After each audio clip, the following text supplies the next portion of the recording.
ओम शांति।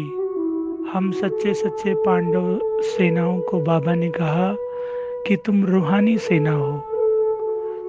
भक्ति काल में हमें जिस्मानी दिखा दिया है, पांडवों को हिंसक दिखाया है, लेकिन बाबा ने कहा तुम रूहानी सेना हो, तुम अहिंसक हो।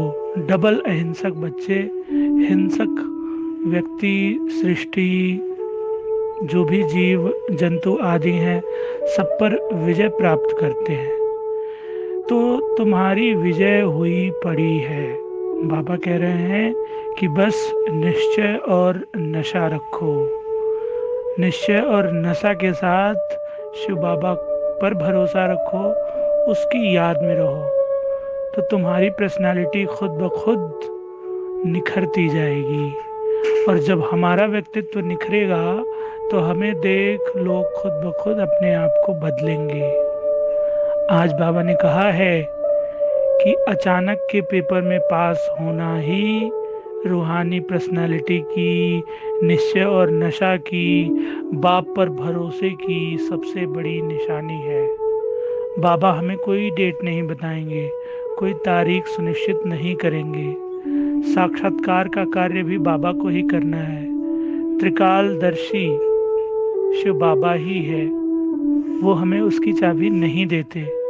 तो हमें सिर्फ और सिर्फ अपनी पर्सनालिटी को, अपने व्यक्तित्व को रमणीक बनाना है। हम रूहानी सेना है, हमें संपूर्ण विश्व को पावन बनाना है, सतो प्रधान बनाना है। और हमारे साथ कौन है? शिव बाबा। और पांडवों के साथ कौन था? कृष्ण। कहते हैं कि वो निहत्था कृष्ण ही कौरवों पर बहुत बहुत भारी है, शक्तिशाली है। उधर भीष्म, द्रोणाचार्य, कर्ण, दुर्योधन, दुशासन, अतिरथी, महारथी जैसे बहुत सारे योद्धा थे, लेकिन अकेला कृष्ण, निहत्था कृष्ण उन पर भारी पड़ा, सिर्फ 5 पांडवों के साथ। तो ये जो भक्ति का गायन है, ये हम ही बच्चों का यादगार है, हम ही ब्राह्मण परिवार के जो रूहानी सेनाएं हैं उनका यादगार है। तो हम अभी एक युद्ध भूमि में खड़े हैं, कर्म क्षेत्र, कुरुक्षेत्र। बाबा इसको धर्म क्षेत्र भी कहता है, श्रीमद् भगवत गीता में भी लिखा है धर्म क्षेत्र कुरुक्षेत्र। तो धर्म क्षेत्र है ये, कुरुक्षेत्र है।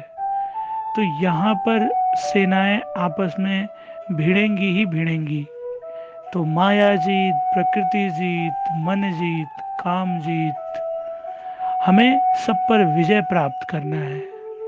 तभी हमें हमारी पर्सनालिटी, हमारा व्यक्तित्व रमणीक बनेगा और हम आसपास जो भी संपर्क में आने वाली आत्माएं हैं उनको हम एहसास करा पाएंगे।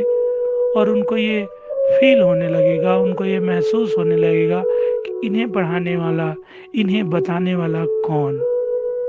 आपने ये फील किया होगा कि जब आप इस ज्ञान को, शिव बाबा के ज्ञान को कहीं बताते होंगे, प्रेषित करते होंगे, अपने मुख के माध्यम से मुखरित करते होंगे, तो लोग ताज्जुब हो जाते होंगे, एक सुखद आश्चर्य का अनुभव भी करते होंगे।